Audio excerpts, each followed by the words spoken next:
Om Swastiastu. Assalamualaikum warahmatullahi wabarakatuh. Shalom nama budaya. Salam sejahtera untuk kita semua. Di sini kami dari kelompok SGDA 4 akan mempresentasikan student project kami dengan judul Chronic Myeloblastic Leukemia.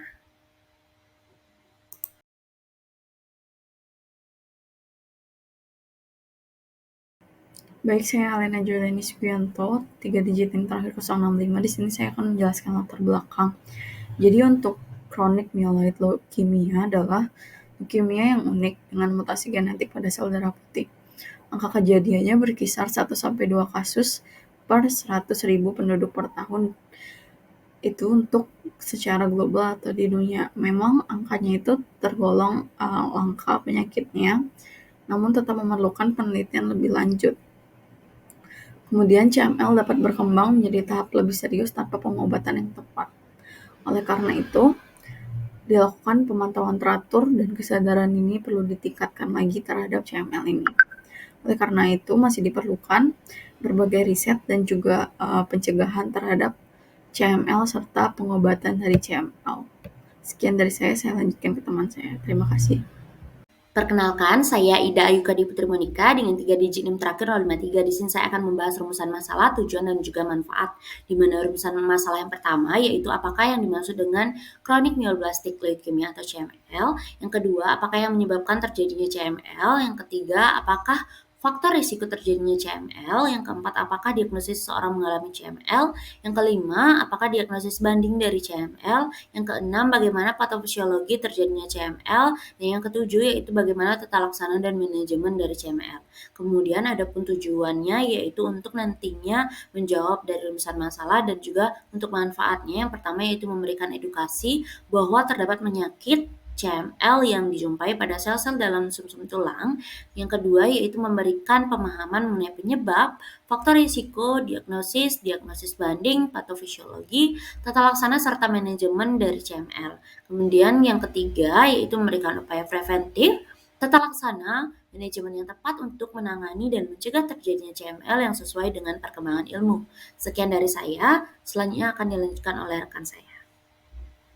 Baik, perkenalkan nama saya Sylvia dengan 3 digit NIM terakhir 130. Definisi CML atau chronic myeloid leukemia adalah jenis neoplasma yang mieloproliferatif yang unik yang ditandai dengan adanya kelainan klonal pada stem sel hematopoietik.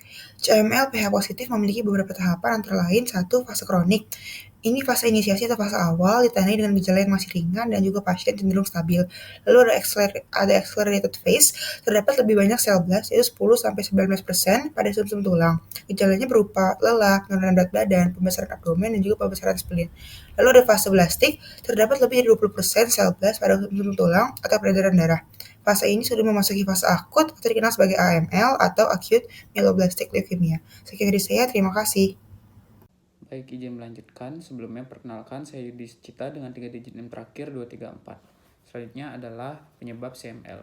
Chronic Myeloblastic Leukemia merupakan jenis kanker non-solid yang dimulai dari sel-sel pembentuk darah dari sumsum tulang utamanya pada myeloid lineageal. CML dapat terjadi dikarenakan adanya kelainan pada kromosom yang membentuk fusion oncogen BCR-ABL atau dikenal juga sebagai kromosom Philadelphia. Onkogen ini terbentuk akibat adanya translokasi dari kromosom 9 ke kromosom 22 yang penyebabnya dapat dipengaruhi dari faktor genetik maupun lingkungan. Sekian dari saya, dapat dilanjutkan. Perkenalkan, nama saya Putu Mirawahyu sebagai Putri dengan 3 digit terakhir 215. Adapun faktor resiko dari CML itu sendiri, yang pertama adalah mutasi genetik dari kromosom Philadelphia, yang dimana sebagian dari kromosom 9 pindah ke kromosom 22. Yang kedua adalah faktor usia, yang dimana CML lebih sering terjadi pada orang dewasa dan sangat jarang terjadi pada anak-anak. Yang ketiga adalah faktor radiasi, yang dimana radiasi ionisasi dalam jumlah besar dapat menyebabkan kerusakan pada DNA, termasuk perubahan kromosom. Yang keempat adalah riwayat keluarga. Faktor genetik dapat meningkatkan resiko CML yang memungkinkan secara turun-temurun. Yang kelima itu adalah paparan zat berbahaya, seperti benzena, dapat merusak DNA dalam sel-sel darah merah punca, memicu mutasi genetik yang mungkin berkontribusi pada perkembangan dari CML itu sendiri.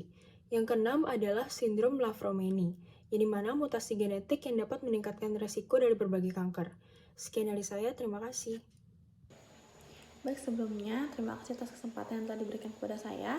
Perkenalkan, nama saya Diputu Safita Laksmi dengan 3 digit NIM terakhir 07. Di sini saya izin untuk melanjutkan terkait dengan diagnosis dari CML sendiri, di mana diagnosis dari CML sendiri itu dapat dilakukan dengan adanya temuan kromosom Philadelphia, di mana kondisi dari kromosom Philadelphia itu sendiri adalah kondisi saat kromosom 9 dan kromosom 22 itu terputus dan bertukar bagian, yang dimana hal itu menyebabkan adanya kromosom 22 itu lebih pendek dari seharusnya dan juga membentuk kombinasi instruksi baru bagi sel-sel lain. Mungkin sekian yang dapat saya sampaikan, akan dilanjutkan oleh rekan saya.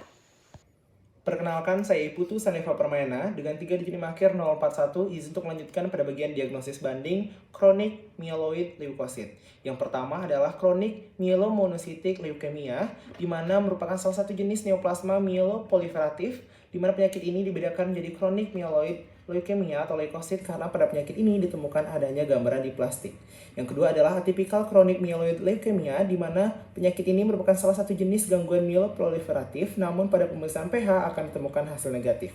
Yang ketiga, diagnosis bandingnya adalah CNL atau chronic neoplastic leukemia. Nah, kasus ini terkadang juga dikatakan mirip dengan CML. Yang keempat yakni essential thrombocytopenia, di mana essential thrombocytopenia merupakan salah satu jenis neoplasma myeloproliferatif yang ditandai dengan adanya produksi berlebihan dari trombosit atau platelet. Dan yang terakhir adalah PV atau polistemia vera, di mana pasien dengan PV akan mengalami leukositosis dan trombositosis, namun pasien dengan gangguan ini tidak memiliki gen atau fusi BCR-ABL1. Sekian dari saya, akan lanjutkan oleh rekan saya. Baik, perkenalkan, nama saya Rati Dewi Anggraini dengan 3 digit NIM terakhir 107. Pada kesempatan kali ini, saya akan membahas terkait dengan patogenesis CML. Pada lebih dari 90% penderita CML mengalami keabnormalitasan kromosom Philadelphia atau PH. Terjadinya translokasi onkogen seluler ABL dan BCR pada kromosom 9 dan 22 menyebabkan terproduksinya onkogen hybrid baru, yaitu BCR-ABL. BCR-ABL merupakan suatu hasil dari aktivitas kinase yang tidak dapat terkontrol sehingga menyebabkan pertumbuhan sel CML. BCR-ABL juga dapat memicu transformasi menjadi leukemia stem cell atau LSCS dan proliferasi pada hematopoiesis yang normal. Mungkin sekian yang dapat saya sampaikan, akan dilanjutkan oleh rekan saya. Terima kasih. Baik, perkenalkan, nama saya Teguh Lestaria dengan 3 digit NIM terakhir 027. Jadi di sini saya akan menjelaskan terkait fase dalam CML, di mana terdapat 3 fase, yaitu yang pertama fase kronis yang ditandai dengan jumlah sel blast yang kurang dari 10% dan dengan gejala yang relatif ringan.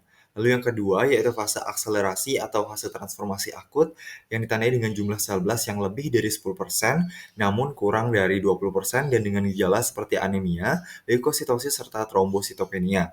Lalu fase yang terakhir yaitu fase krisis blastik yang ditandai dengan jumlah sel blast yang lebih dari 20%, di mana sel blast sudah menyebar ke jaringan serta organ lain yang ada di luar sumsum tulang.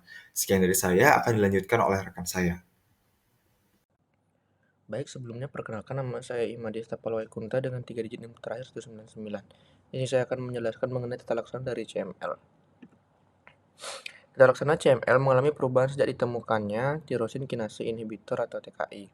Sejak ditemukannya TKI sebagai terapi dalam CML, angka harapan hidup untuk penderita yang mengidap CML selama 8 tahun mengalami peningkatan dari tahun ke tahun yang dimulai sejak tahun 1983 dengan persentase kurang dari sama dengan 15% menjadi 87% pada tahun 2001.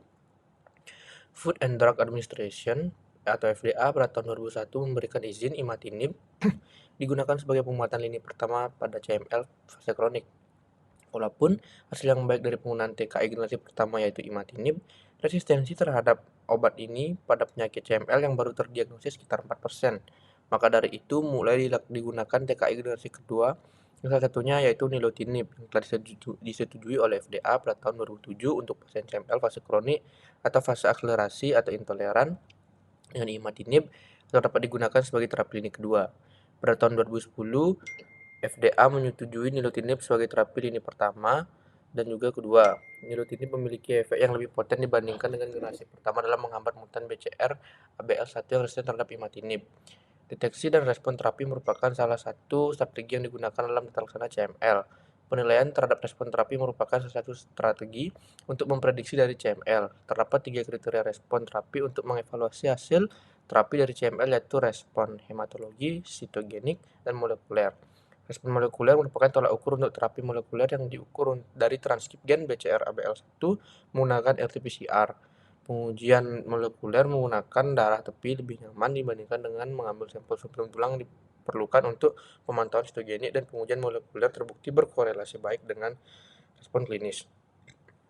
Sebelum TKI diperkenalkan, penanganan untuk pasien CML yaitu dengan diberikan sitoreduksi interferon alfa dan transplantasi stem allogenik. Lalu pada tahun 2003, studi IRIS atau International Randomized Study of Interferon and STI 571 menyatakan bahwa pemberian terapi menggunakan imatinib lebih superior dibandingkan dengan pemberian interferon alfa yang dikombinasikan dengan sitarabin dosis rendah. Sekian dari saya, terima kasih. Perkenalkan, nama saya Dabu Gasanam Krisna Nawanraba dengan 3 GM 17. Di sini saya akan menyampaikan tentang kesimpulan. Chronic myeloid leukemia atau CML adalah neoplasma myeloproliferatif unik yang ditandai dengan adanya kelainan klonal pada stem cell hematopoietik disebabkan oleh gangguan pada hematopoietic stem cell. Faktor risiko dari CML yaitu yang pertama ada mutasi genetik yang ditandai dengan kromosom Philadelphia. Kemudian ada usia, radiasi, riwayat keluarga, paparan zat berbahaya, dan sindrom Li-Fraumeni. Kemudian, diagnosis CML ditandai dengan temuan kromosom Philadelphia yang dimana kromosom 22 lebih pendek dari seharusnya dan membentuk kombinasi instruksi baru bagi sel. Kemudian, chronic myeloid leukemia dapat dibagi menjadi 3 fase. Yang pertama ada fase kronis, fase akselerasi, dan fase blastik. Baiklah, sekian dari kesimpulan, saya akan lanjutkan ke saran. Terima kasih.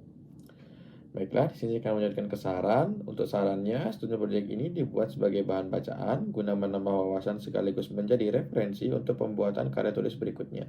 Para penulis sadar betul bahwa karya tulis ini membutuhkan perbaikan-perbaikan agar dapat menjadi lebih baik.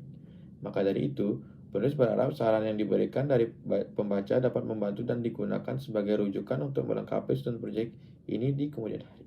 Baiklah, sekian dari saya akan lanjutkan oleh teman saya. Terima kasih. Sekian presentasi dari student project kami. Mohon maaf apabila ada kesalahan, kami tutup dengan Parama Santi. Om Santi Santi Santi Om. Wassalamualaikum warahmatullahi wabarakatuh. Shalom Namo Buddhaya. Salam sejahtera untuk kita semua. Terima kasih.